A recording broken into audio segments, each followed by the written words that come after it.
Nggak harus langsung Yesus. Percaya Yesus ya, percaya Yesus. Nggak begitu. Di orang lari semua. Kok kita suka ngomong begitu? Tidak. Kita hanya menyatakan kasih itu. Supaya mereka tahu. Saudara, kemarin ada diskusi. Lalu bertanya, jadi kapan kita memberitakan nama itu? Kalau kita dilarang untuk bicara itu. Saya jawabnya gampang. Kasih itu cuma satu. Yaitu Bapa di surga. Satu-satunya buku, dengar ya, satu-satunya buku di dunia ini yang menuliskan tentang kasih itu hanya 1 Korintus 13. Tidak ada tulisan mana saja di dunia yang bicara soal kasih. Kalau cinta itu banyak, saudara. Dunia ini hanya pintar bicara cinta. Nah, kasih dengan cinta itu beda. Banyak orang Kristen juga belum tahu. Masa kasih dan cinta beda-beda? Di dalam bahasa Ibrani ada jelas perbedaan antara kasih dengan cinta. Kasih itu hanya dari Bapa di surga kepada manusia. Maka itu anak-anak muda, kalau kalian pacaran harus hanya ada kasih. Tidak boleh ada cinta. Cinta itu baru boleh dimiliki setelah menikah. Kenapa? Karena cinta yang bahasa asli Ibrani adalah eros. Disitulah ada seks. Dan itu hanya boleh setelah menikah. Sebelum menikah tidak. Dengar baik-baik. Kalau sampai anak-anak muda waktu pacaran sudah pakai cinta, korban cinta itu pasti perempuan. Gak ada korban cinta laki-laki. Nah, yang saya heran kenapa perempuan goblok kok gak makin berkurang, kok makin banyak. Mau dibajuli oleh bajul-bajul kurang ajar itu tadi. Tahu buaya-buaya yang jahat itu. Siapa dia? Laki-laki. Memang perempuan itu makhluk yang unik. Dirayu sebentar pingsan. Itulah perempuan. Maka itu hati-hati perempuan, kau dengar. Saudara, korban cinta pasti perempuan, gak ada laki-laki. Maka itu jangan ada cinta sebelum menikah. Tidak boleh. Ingat, keperawanan hanya dimiliki sekali seumur hidup. Kenapa Papa berikan itu? Supaya saudara tahu bahwa kasih dengan cinta itu beda. Kasih itu kudus, kasih itu tidak cemburu, murah hati, sabar, semuanya kita sudah pernah lihat itu. Nah, 1 Yohanes 4 ayat 8 jelas sekali siapa kasih itu. Tidak ada tulisan manapun di dunia kecuali Alkitab yang memberitahu siapa kasih itu. Bapa di surga itulah kasih. Yahweh itulah kasih. Bukan sifatnya, tapi kasih itu adalah dia sendiri. Katakan amin.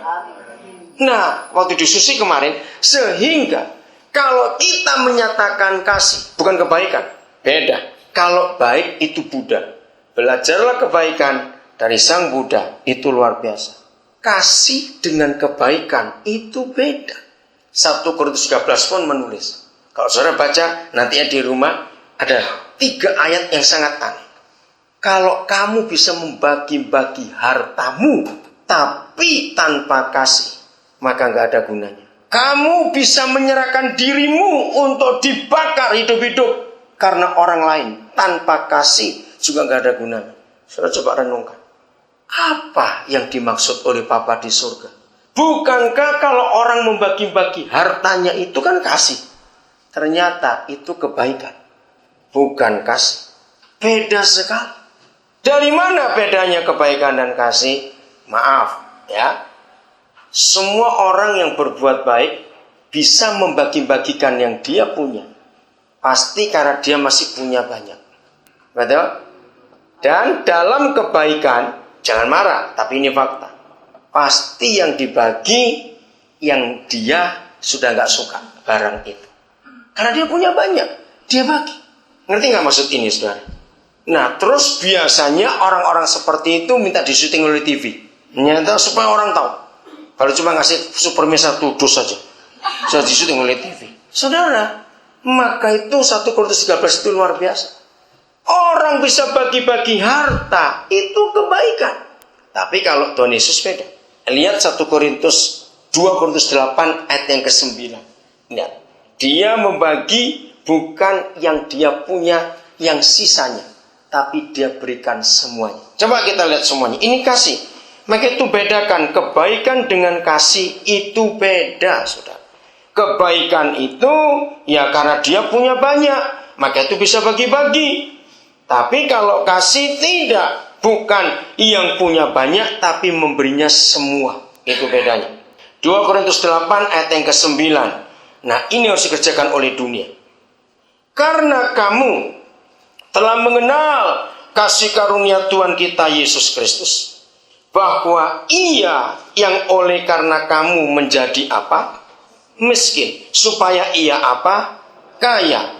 Supaya sekalipun Ia kaya, supaya kamu menjadi kaya oleh karena kemiskinannya. Nah, banyak gereja masih belum tahu arti yang sesungguhnya firman ini. Kita telah mengenal kasih karunia itu. Begini, saudara. Ayat ini kalau kita belajar dengan tata bahasanya, tensesnya, itu present continuous tense. Ayat ini. Artinya, ini berlaku berulang-ulang. Ya, ini berlaku berulang-ulang. Enggak sekali, dua kali. Terus menerus. Jadi Tuhan Yesus pernah jadi miskin tidak? Ayo jawab lewat tadi ini. Dia pernah jadi miskin tidak? Pernah. Kapan dia jadi miskin? Ayo, kapan dia jadi miskin? Ayo, nggak punya tempat untuk meletakkan kepalanya, bukan. Tuhan Yesus bukan nggak punya bantal, nggak punya rumah untuk tidur, tidak punya tempat meletakkan kepalanya karena tubuhnya masih tercerai-berai. Kapan dia jadi miskin? Terlalu lama, itu 2000 tahun yang lalu. Saudara, dia menjadi miskin tiap kali dia ketemu orang miskin. Katakan amin. Dia menjadi miskin tiap kali dia ketemu orang miskin. Jadi begini ya, kebenaran ayat ini. Seandainya kita ini adalah grup pertama yang jumpa Yesus Tuhan. Karena dosa kita hancur hidup kita rusak, kita penyakitan, kita miskin, kita lapar, jelek semuanya.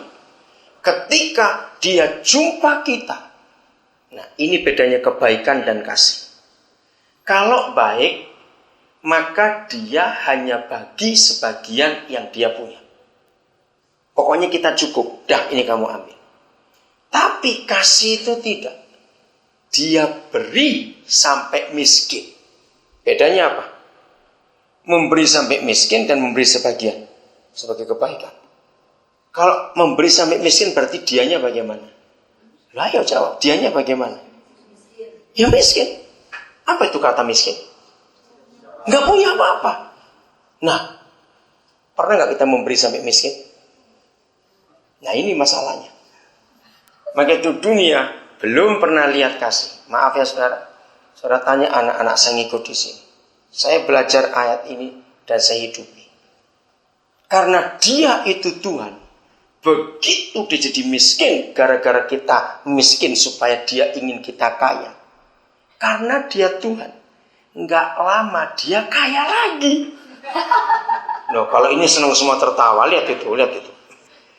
Baru kaya sebentar, jumpa rombongan miskin yang kedua. Dia ngapain lagi? Miskin lagi. Berarti dia memberi sampai habis. Karena dia Tuhan, nggak lama bagaimana lagi? Kaya lagi. Baru kaya sebentar, ketemu rombongan miskin ketiga. Terus dia bagaimana lagi?